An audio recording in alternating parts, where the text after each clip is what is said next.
जय Shri Krishna everyone, welcome back to my channel. Friends, आज के इस वीडियो में हम गणगौर की उद्यापन सामग्री के बारे में जानेंगे। अगर आप गणगौर का उद्यापन कर रहे हैं तो हमें क्या क्या सामग्री लेनी है वो इसी वीडियो में हम जानेंगे। गणगौर का उद्यापन करने में हमें कितनी श्रृंगार सामग्री लेनी है या कितनी पिटारी बनानी है, उसके बाद गणगौर का उद्यापन कब करना चाहिए, सभी जानकारी आपको इसी वीडियो में मिलेगी। तो वीडियो को आप एंड तक जरूर देखें। गणगौर के उद्यापन में हमें 16 सुहागिनों को न्योता देना होता है, 16 श्रृंगार की पिटारी तैयार करनी होती है। तो आप चाहें तो ऐसी प्लास्टिक की टोकरी ले लें या आप स्टील की प्लेट भी ले सकते हैं। तो हमें सबसे पहले एक टोकरी ले लेनी है, एक ब्लाउज पीस रख देंगे। देखिए, एक तो टोकरी हो गई, एक ब्लाउज पीस हो गया।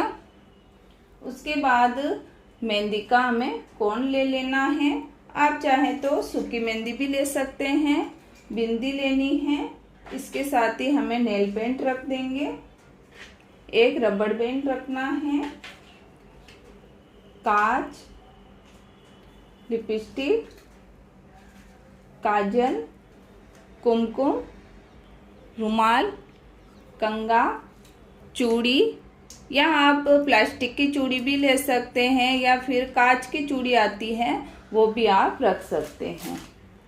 साड़ी पिन, दक्षिणा, और हमने जो गणगौर पर गुने बनाए थे 16, वो भी इसी के अंदर रखकर हमें देना है। देखिए, आजकल ऐसे टिफिन देने लग गए हैं, तो आप ऐसे टिफिन में भी रख सकते हैं, और नहीं हो तो आप थैली में या पेपर में बांध कर भी आप दे सकते हैं। तो इस तरह हमें सुहाग पिटारी तैयार करनी है। देखिए, 16 श्रृंगार रख कर दिया जाता है, लेकिन अगर आपका सामर्थ्य नहीं है तो हमें एक ब्लाउज पीस, क्योंकि गणगौर के हमें रोली का टीका करते हैं तो हमें सिंदूर लेना है, बिंदी और मेहंदी और काजल। इस तरह करके हमें 5 या 7 चीज कर लेनी है। इस तरह आप एक प्लेट में रखकर भी दे सकते हैं और एक थैली में बांधकर भी आप दे सकते हैं। नहीं तो आप इस तरह 16 श्रृंगार की पिटारी तैयार कर लें। एक दिन पहले ही हमें ये तैयारी कर लेनी है, क्योंकि गणगौर के दिन बहुत सारा काम रहता है। ये उद्यापन 1 साल बाद, 16 साल बाद, या फिर आप कभी भी इसका उद्यापन कर सकते हैं। देखिए, 16 श्रृंगार हमने लिया है, वहां पर आपने ब्लाउज पीस रखा है, तो आप चाहें तो साड़ी भी रख सकते हैं। ब्लाउज पीस की जगह साड़ी रखकर दे सकते हैं, दुपट्टा रखकर भी आप दे सकते हैं। नहीं तो हमें इस तरह तो देना ही है। 16 सुहागिनों को हमें इस तरह सुहाग पिटारी बनाकर देनी है। ठीक है, इस तरह के भी आजकल ब्लाउज पीस आते हैं, तो डिजाइन के वो भी आप सिलेक्ट कर सकते हैं।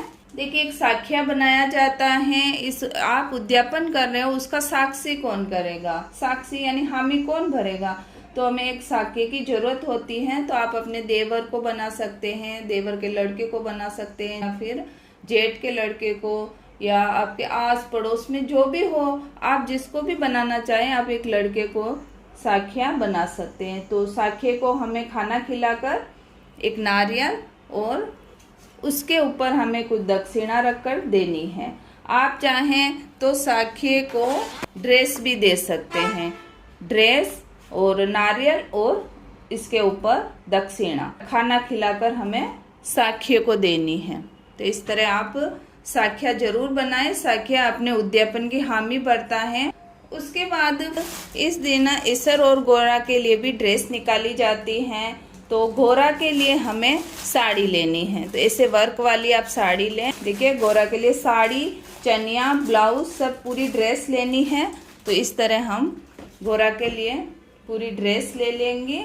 इसके साथ ही हमें इसर जी के लिए भी ड्रेस लेना है, तो इसके ऊपर दक्षिणा रखकर हमें ड्रेस लेनी है। साड़ी के ऊपर भी हमें ऐसे श्रृंगार की पिटारी बनाकर रखनी है और 16 गुने बनाकर रखने हैं। ये पैकेट 16 गुने 16 ही महिलाओं को देना है। तो इस तरह हमें सुहाग पिटारी बनाकर इसके ऊपर भी रख देनी है, चूड़ी भी रख देंगे इसके ऊपर।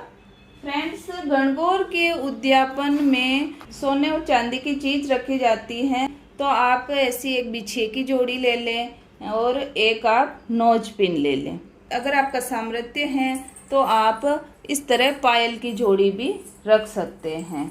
अगर आप पायल की जोड़ी नहीं रख रहे हैं तो बिछिया तो हमें ज़रूर रखनी है। बिछिया और नोज पिन, ये दो चीज़ तो हमें ज़रूर रखनी है।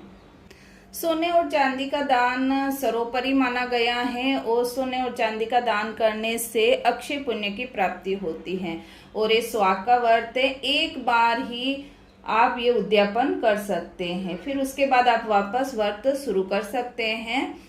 उद्यापन करने के लिए गणगौर की स्थापना 16 दिन तक की जाती है। आपने अगर घर पर गणगौर स्थापना नहीं की है, जहाँ भी गणगौर स्थापना की है वहां से आप गणगौर लेकर आए, घर पर लाकर पूजा करें और भोग लगाएं। देखिए, वैसे तो दान घटाया या बढ़ाया जा सकता है। साख्य के रूप में आप अपने भाई के अलावा किसी को भी साख्या बना सकते हैं। उद्यापन में गणगौर की पूजा किस तरह करनी है और इनका संकल्प किस तरह छोड़ना है, उसका वीडियो भी आने वाला है, इसलिए इस वीडियो को आप लाइक करें, चैनल को सब्सक्राइब करें।